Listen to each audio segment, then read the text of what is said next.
реализации национального проекта по поддержке фермеров говорили в Тюлечинском районе. С рабочим визитом там побывал вице-премьер и глава Минсельхозпрода Республики Марат Зябаров. Посетил фермерские хозяйства и промышленные комплексы. Подробнее Регина Софиуллина.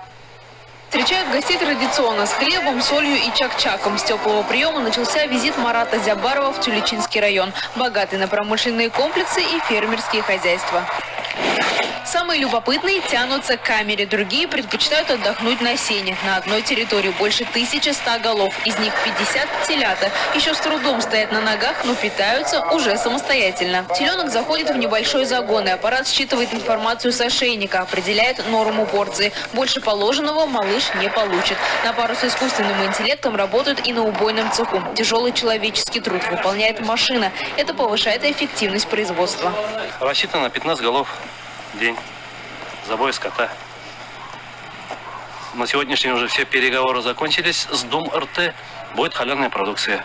Фермеры расширяют владения и обеспечивают продукцией не только район, всю республику. Некоторые объекты возводят благодаря национальному проекту по поддержке фермеров и развитию сельской кооперации. Хозяйство Ильхама Гаязова – одно из крупнейших в районе. Вскоре здесь будут выращивать 15 тысяч кур бройлера. Буду доращивать бройлеров до 1 месяца. Ближе к весне уже начнем садку птиц. Рынок у нас уже занят, я этим делом занимаюсь 14 лет. До этого я арендовал помещение. Особое внимание к конному комплексу. Некогда пустое, заросшее сорняком поле под руководством Сагита Гиниатуллина спустя годы стало крупной конной фермой, достоянием республики.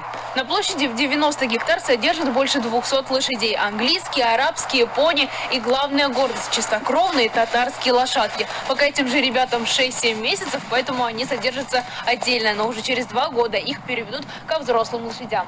Первый конь в этом хозяйстве появился 24 года назад. Один за другим табун расширялся, и теперь об этой ферме знают даже за границей. За скакунами приезжают ценители из Монголии. За хозяйством Сагит Апы следит не в одиночку. Помогают сыновья. Семейный бизнес практикует и семья Фатиховых. С самого утра в коровнике кипит работа. Накормить, напоить и приласкать. У всех свои обязанности. Помимо животноводческих хозяйств, министр осмотрел и зерновые. Оценил разнообразие культур и условий их хранения. В целом отметил район за желание совершенствоваться и набирать новые производственные обороты. Смотрели крестьянские фермерные хозяйства, именно те КФХ, которые выиграли гранты, в агростартапах участвовали. Да, есть и такие, и старые фермы, где сегодня, как мы говорим, что уже предел возможности на максимальном пределе работает. Из-за этого нужно строить высокий технологический комплекс. Хочется идти дальше. Высокотехнологические комплексы прогнозируем, кормовые центры.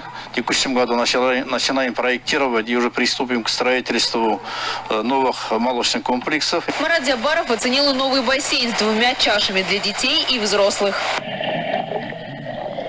Ежедневно заниматься приходит около 90 ребят из Тюлечинского и соседних районов. Наша цель побольше привлечь детей, чтобы дети как минимум научились плавать. Республиканское зональное соревнование было, мы уже показали себя.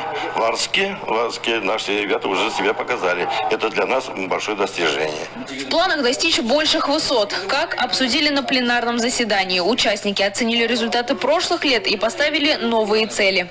Регина Софиуллина, Владимир Юрков, Вести, Татарстан, Тюлечинский район.